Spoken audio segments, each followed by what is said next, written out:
Hey everyone, this is Syntax, and today I'm going to be giving you guys a relatively in-depth walkthrough on how to beat my newest map, Mannequin Warehouse, the Night Shift. Before I get started though, I do want to mention that this is not the hardest difficulty the game can be played on. This is just a genuine walkthrough for a relatively difficult game mode. They're all on 10 instead of all being on 20. If I put them all on 20, I can't even beat it. So yeah, this is just a walkthrough for how to beat it if I guess you put them all on 10. If you couldn't already tell, the gameplay for me beating them on active level 10 is going on in the background. I'm just going to be talking through the strategies that I use to prevent them from getting in my office and to ultimately make it to 6 a.m. in case you guys are struggling with even just 5 mode, because this is not an easy map if you don't know what's going on. Anyway, with all that being said, let's talk about some strategies. Actually, I lied. Before I get into specific strategies on how to make it to 6 a.m. and survive all 6 minutes, I want to explain how the mechanics of this map work so you can know what you're doing and why you're doing it as opposed to just what you're doing. I tried my best to explain how everything works in the pre-game lobby, but I'm sure there's some stuff I left out, and it's honestly better for me to just explain it to you guys. I know it's a lot of reading to do right before you're about to start this game, so I'm just going to explain it word for word here as best I can, and hopefully you guys understand. If you didn't read it in the pre-game lobby, this map operates on 2 premises. The first premise is looking at mannequins to prevent them from moving, and the second premise is keeping power in your flashlight. Now, the flashlight mechanic is really easy to understand. You have a flashlight, and it has a 30-second battery life whether or not it is on,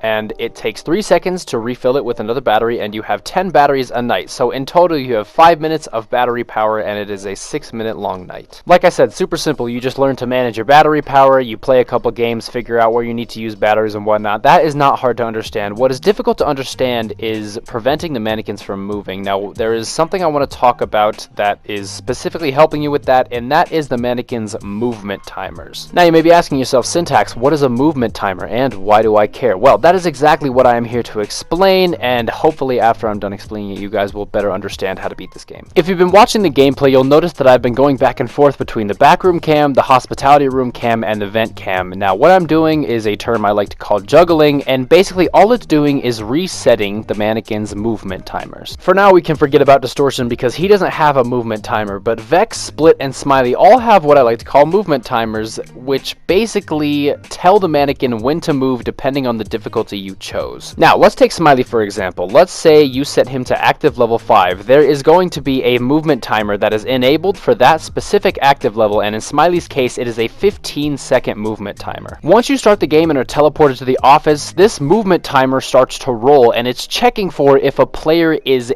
in the security camera where Smiley is located. In the pregame lobby, it mentions all of the mannequins' starting positions, so Smiley's is in the hospitality room. If you go to check the hospitality room, when you are in there, that movement timer has been stopped, and then once you leave the hospitality room, it is resumed. And this is exactly how the movement timers apply to all the mannequins depending on whatever room they're in. Basically, if you go in and leave, you will have 15 seconds to check that room again before Smiley moves. If you check it at 14 seconds, the timer stops, you leave, it resets, and everything is fine. This also, of course, applies for being too late to the room. If Smiley is located in the hospitality room, you leave the camera and go back 16 seconds later, that is not enough time to reset his movement timer, and he will have moved. When you select an active level, all that's doing is enabling a different set of movement timers for each mannequin. For example, if you put it on 5 for Smiley, like I said, his movement timer is 15 seconds, but if you put it on 20, that movement timer drops down to 6. So you only have 6 seconds to go back into the room he's located before he decides to move. The thing about these movement timers is they don't care if you don't check the cameras. If you fail to check the hospitality cam and Smiley's on 20 and you don't check it for 15 seconds, he's already going to have moved to the right hall because he goes from hospitality to restroom to right hall to your window. Now, of course, the movement timers are different for every mannequin. For example, if you put Split on 5, his first move has a 20-second movement timer and it will always be the same, but the rest of his moves will be random and they only have a 17-second movement timer. So you can check it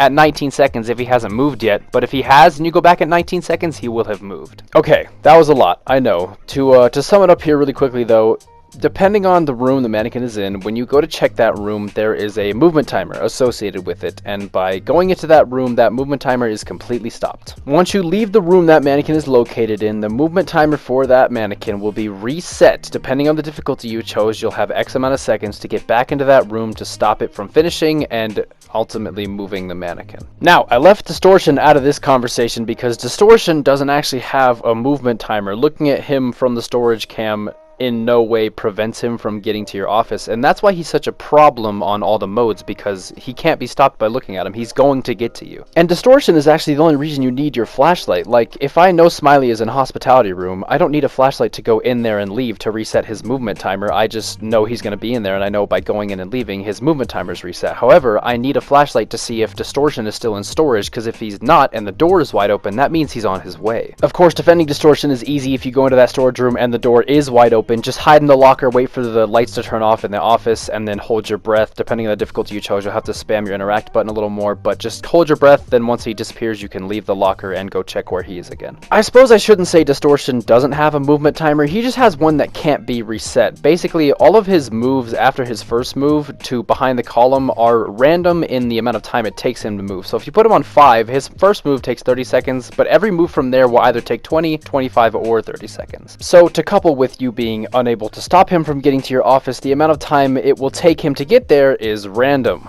Yeah, distortion sucks. There actually is an audio cue with distortion. I have it turned off in this clip so you guys can just hear this audio of me talking over, but it's 6 taps, which is supposed to be him running down the hallway right before he gets to your office, but you have like half a second to react to that before he's actually in there, so don't rely on the audio cue. Just check the storage and see if the door is wide open. I guess I haven't really talked about Vex much, but she also has audio cues. The first laugh means she's on her way, the second laugh means she's in the vent and she can be stopped by looking at her, and the third laugh means you didn't look at her in time and you have to use the computer to lock the vent to prevent her from getting in, and she'll just reset to back in the vent. Be careful though, because that vent lock has a 30-second cooldown timer, so if she laughs for a third time again, and the vent lock is on cooldown, you won't be able to stop her. But yeah, anyway guys, there you have it. That is how you beat Mannequin Warehouse the night shift. Hopefully you were watching the gameplay, not just listening to me talk, so you could see how I was actually doing it. But I hope this video helped you out, and yeah, this has been Syntax.